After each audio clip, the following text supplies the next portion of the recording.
Fredo was a likable guy, but he was dumb as a rock.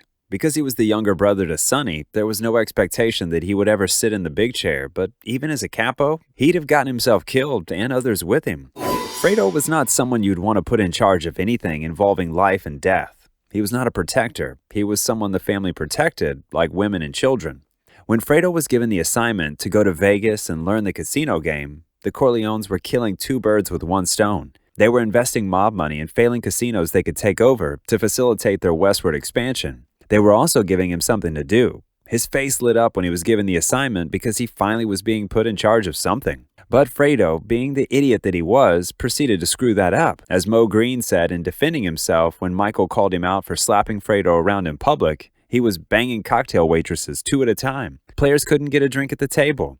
Fill in the gaps and you have the picture of a moron, giving a little something to do, who instead turns the gig into his own fantasy of power as the ultimate aphrodisiac. Apparently, some things that happen in Vegas don't stay in Vegas.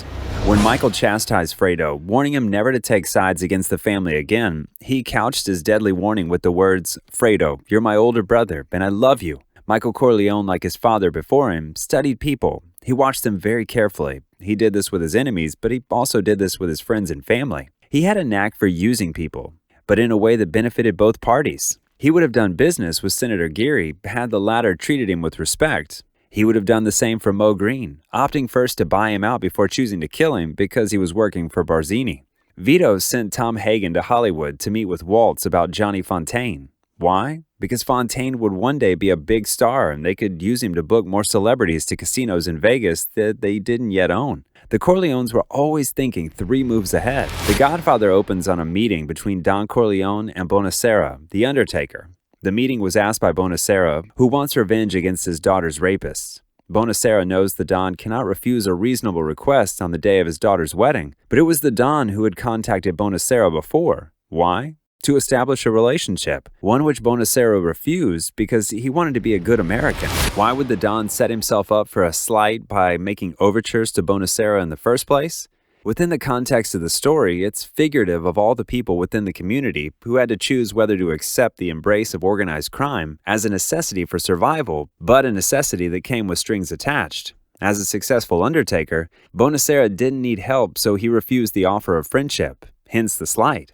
But why would the Don have made the offer in the first place? It was because the Don saw Bonacera as a useful professional. A man who buries people for a living might have a use. As it turned out, he did. When Sonny was brutally murdered on the turnpike, it would take a professional like himself to clean up the mess and make Sonny presentable for his funeral. The Don's wife would be beside herself with grief. She had probably feared this, given Sonny's temper and sometimes reckless behavior, but to see him riddled with bullet holes would have been too much.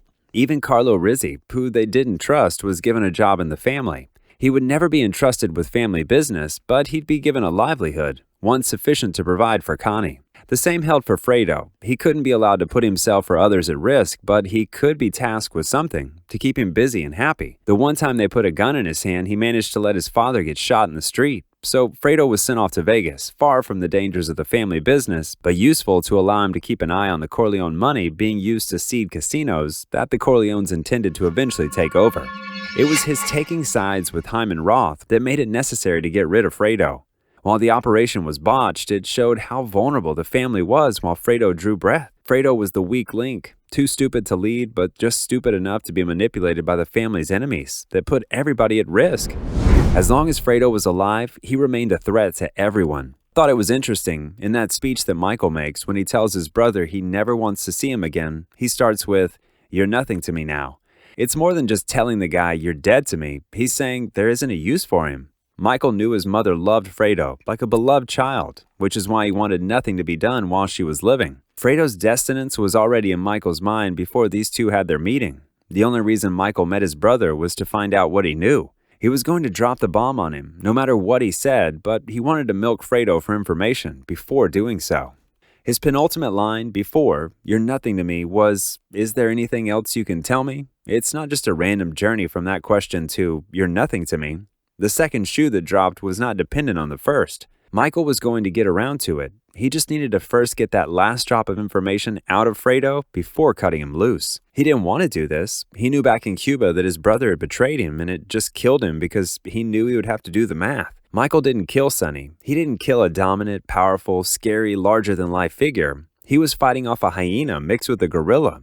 He killed a smaller, quieter, joyous boy of a man, a brother he loved and one who loved him. The difference between Michael and Fredo comes down to intelligence and will. Fredo was weak and stupid. Michael could not afford to be either. When the shots rang out, with Michael looking on, what rang through him was not satisfaction, but overwhelming grief. He did not want to have to do this. He may even have gone into this meeting with a heart unwilling to pull the trigger, but the math was there before the meeting. Fredo's luck ran out when he was no longer of any use.